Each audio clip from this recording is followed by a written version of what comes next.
That's where I'm going. Up into those beautiful cloud-covered mountains. That's where I'm going.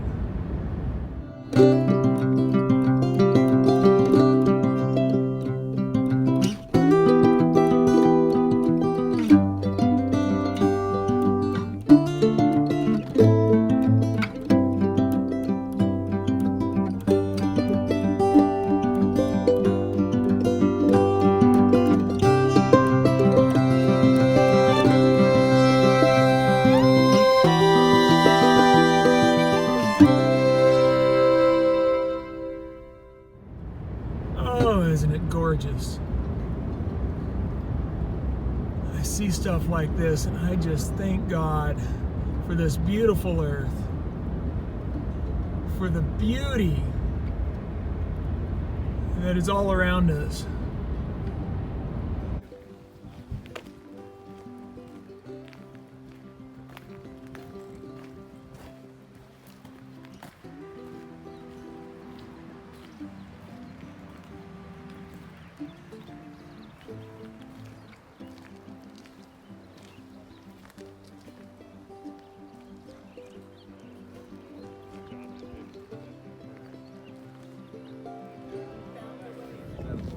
Oregon grape is edible, and it's technically not a grape. I like to tell people it's the original sour grape, but it's not a grape. It's a berry. All right, guys, I want to stop here for a second and show you the nettles. And somebody asked, how do you eat nettles? So the tricky thing about nettles is stinging nettles specifically, or anything we're looking at here, is they do have the little stingers. It's basically little tiny hairs. Teeny tiny little hairs that will get into your skin. And those hairs are on the tops of these leaves. And so if you want to eat this leaf without getting stung, grab it underneath. Don't brush across it like that. Grab it underneath the leaf.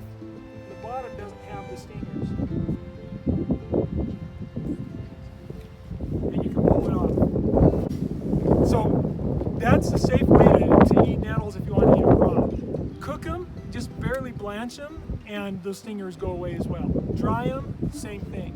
Nettles are incredibly valuable. Nettles will help with allergies. We use them for my kids all the time. We have nettle capsules that we buy from Amazon, and we just use them for allergies. They are a diuretic.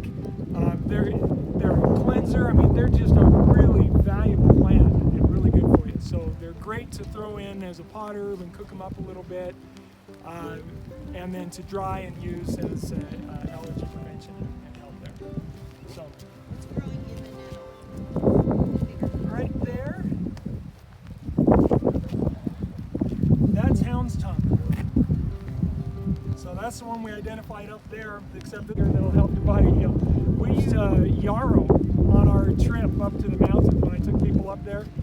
3 of us ended up with, some cut or wound where we just put yarrow on it and it stopped bleeding like that and helped it heal, just really sped the healing up. So there are a lot of plants out here that are valuable that will help heal. How's this taste? This one is not one that you generally are going to eat. You wouldn't want to eat a lot of it if you are going to, but it's not going to hurt you to eat some of it. It doesn't have a pleasant flavor, but it's not real bitter either. Hound's tongue is not that bad. I've eaten some of it before. I've chewed it up and made a little bit of a poultice to put on skin that had touched the stinging nettles. A lot of times you hear in nature that the remedy to whatever is growing right next to it. Yeah, that in that same river we were talking about on the way up. There's a poisonous tree that is horrible if you touch it all, but there's a tree that grows right next to it that's like that. Yeah. And that's how you can tell the exact tree for starters. Yep. And you'll see that a lot in nature. So if you just learn, you get familiar with what's there, you'll have what you need. So, all right, let's move on down a little bit here. Chokecherry, black cherry. Now, these are mostly pit. So you're just going to take the meat off of the pit and eat that and spit out the pit. So these have natural pectin in them. And that natural pectin will just dry up your mouth after eating them, but they have a sweetness. So you get this sweet and then you just go dry because they have pectin in them.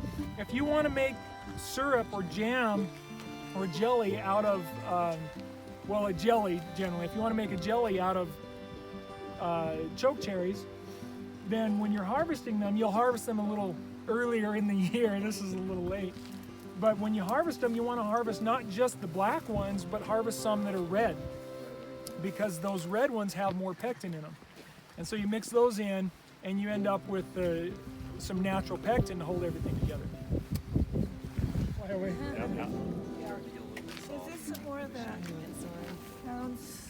Yeah. Yeah, that's the hound's tongue right there. Hound's tongue. When it's dead and when it's alive. That's crazy. Just how different they are when they. See, when you get used to them and you start learning these plants, after identifying them a few times, they'll just jump out at you. You'll start to see them and recognize them now as you're driving and walking and hiking. Here's a bigger clump of them too.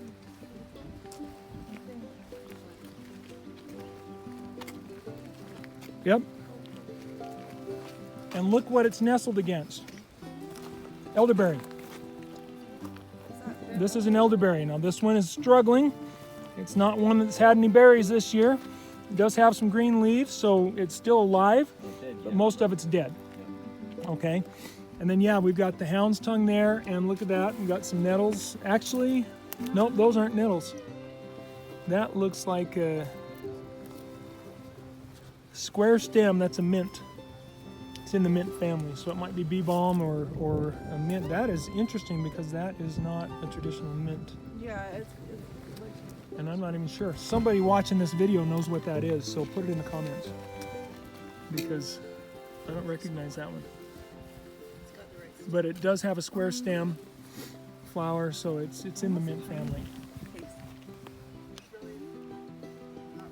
We have the Utah juniper, and then we have cedars. Utah cedars, which are junipers. And so the cedar, you can tell easily when you get used to it, you can see just from the structure of it. It does have a little bit different color than the junipers. In fact, if we look up there, we've got a ponderosa pine, nice and tall behind those cars just to the left of them. And then the next one over is a cedar, which is a juniper. Now these, I think, are probably just the Utah juniper. And those berries that you see there that look kind of white, that's a yeast on the outside of the berry that will speed up a sourdough start to make bread. Does your bread taste like gin? No. Well, I don't know. I've never tasted gin, so. I don't like gin. You're not missing out on anything. A lot of people would argue with me. That's a good question. How to harvest the yeast. Hold that, and I'll show you.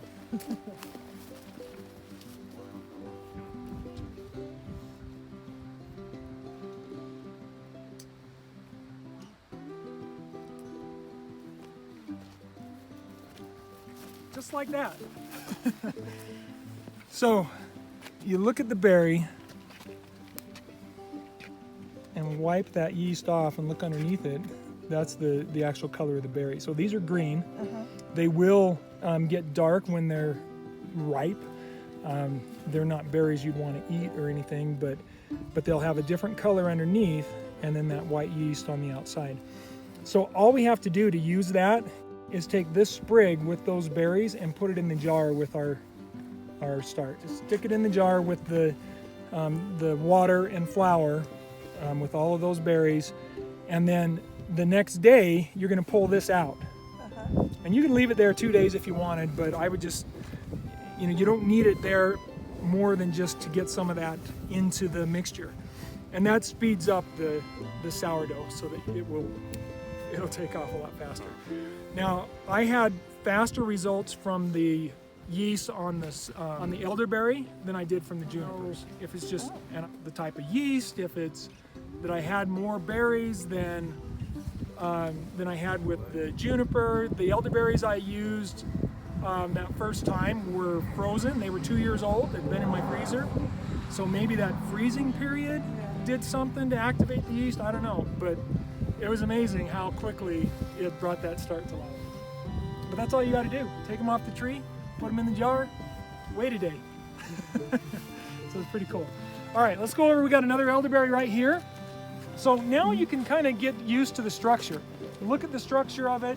As you're driving down the road, as we were coming up, I was pointing them out and seeing them, you know, a little too late most of the time, but it's a bush.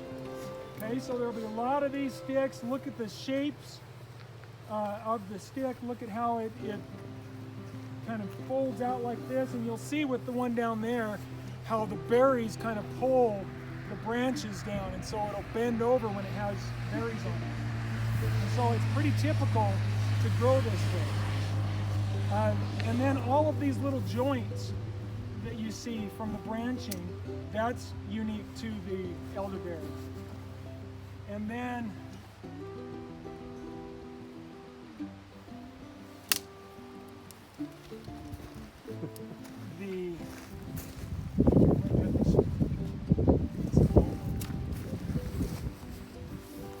nope, it's a green one. And then the pith, right in the middle. It will always have a soft, pithy center on elderberries. And so you can push that with your thumb and your fingernail and indent that pith. No matter how big the elderberry bush gets. I've seen elderberry trees with trunks that big around, good 8 inches in diameter. And they have a 1-inch pithy center in the middle. Okay, so it will always have that pithy center in there no matter how big it gets. So that's another way to identify the elderberry, and it's always going to have some dead branches on there. And so you can break off one of those, cut it, and look at it. You don't even have to cut it. If you break it off, you're going to see that it has a pithy center in there, but sometimes it's a little easier to see if you cut it. And so that's another identifying trait.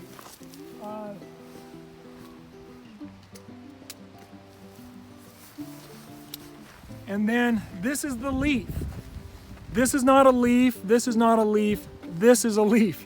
So these are leaflets. Okay, so the elderberry is a compound leaf. And with some compound leaves, they will be alternating. You'll have a leaf sticking out here, and then on the other side it'll be up here. This is opposite. So these are right opposite each other. That's an opposite compound. Okay. This one's got 2, 4, 6, 2, 4, 6, 7. Is that what comes next? You'll typically see anywhere from usually 5 to 13 leaflets on an elderberry leaf. So, all right. The whole piece is one. Yes, this is all one leaf.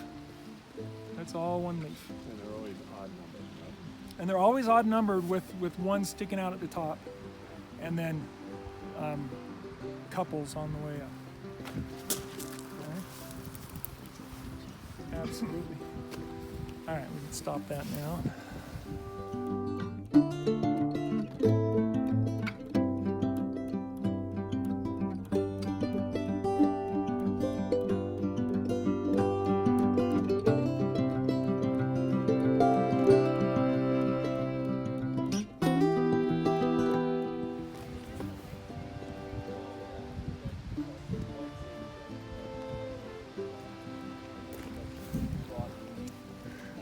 Actually, I believe this is the white sage right there. Okay. That is white Yeah, sage? see, and that's small. Yep. I know the stuff that We they do have harvest- white sage here. I know the stuff that they harvest for their big stuff comes from like California. Yeah. And it grows a bit different. Yeah, that's kind of part of it.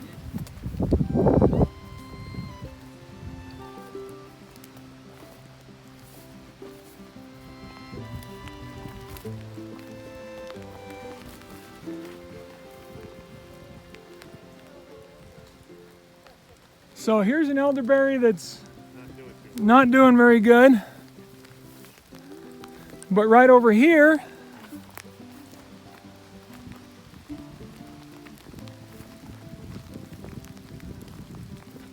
We have one that's full of berries.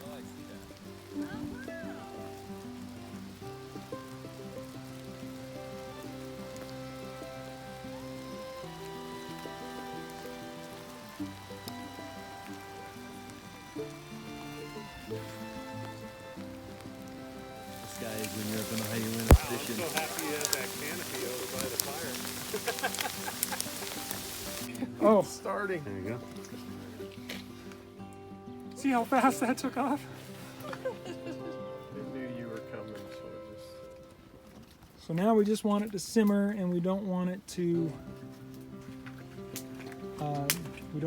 boil.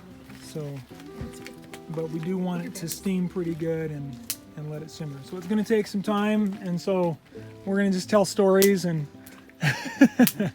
and talk a little bit and stand by the fire while it cooks down.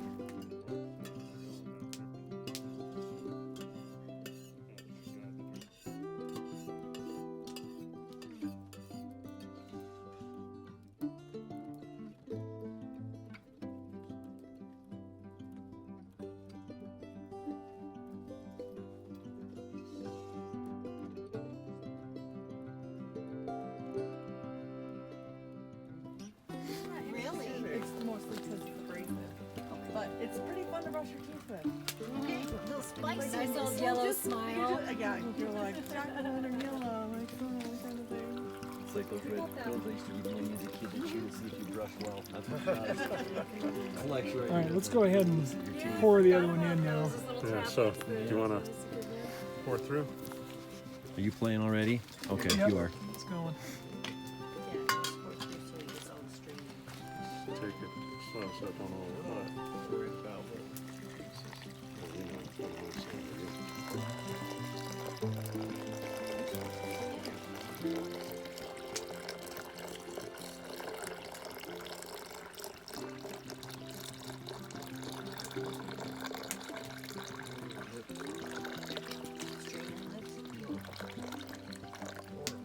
Just keep going a bit more.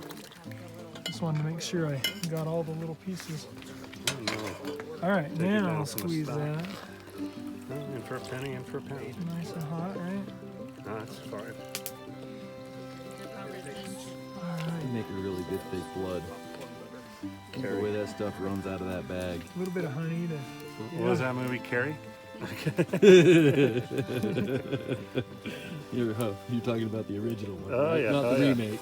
No, that doesn't count. That was stupid. I don't. No. Yep. Well, there's still a bunch I could squeeze out. Let me see. No, I've got You still want to? Here, open the bag up. Oh, that'll get I'm it. gonna say maybe try twisting it out too. There you go. That's So not- wasn't gonna squeeze the bag.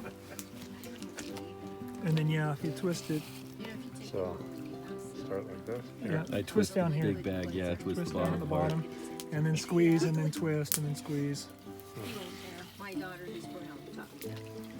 Here, Mom, look, we can make your hands like Are you talking about like comet cleanser, Yeah, like something the abrasive? Comet Like liquid. he's got one of those like jars that has the pumice stuff in it. that. So, yeah. That's a really rich red you're getting out of that.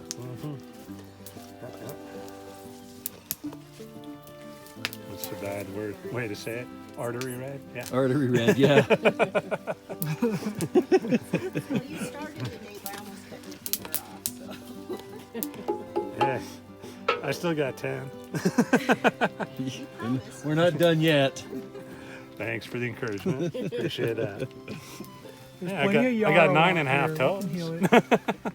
Nah, I got full Lots of 10. yarrow, and what did you say? The hounds? Hound's tongue, Hound's yarrow. If we can find some plantain, that's a good one. Just about there. It's just come free. All right, so let's put that back over here. But it grows really good. Getting the paper towel. Do it. And, And Well, if if you you want could give me a some, quick Eddie, dash. oh, yeah, that'd be a good idea. Thank you. I have to do all Nice It don't cold really water. matter. Here. You can't leave the fox with the geese or. Let me try this. As far as setting this up. The other side, you want to take it across the river first.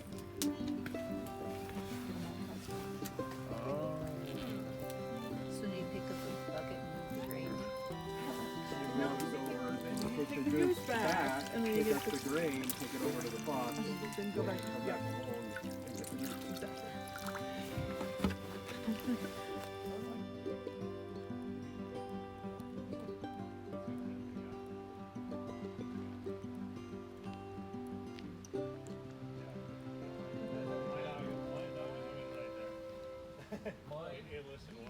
He's normally pretty well behaved, but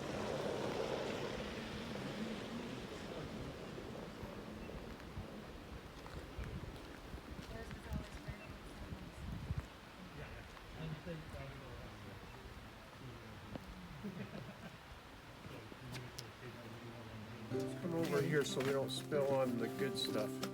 Don't spill at all. Everything. That's valuable stuff there. We just worked hours to make it.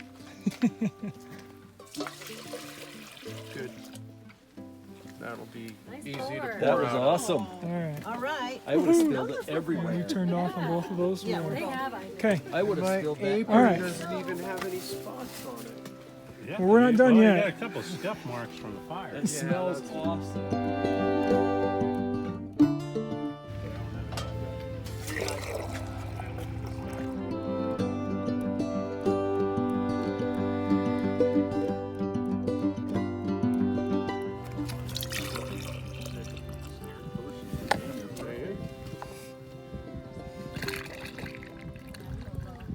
Look at that.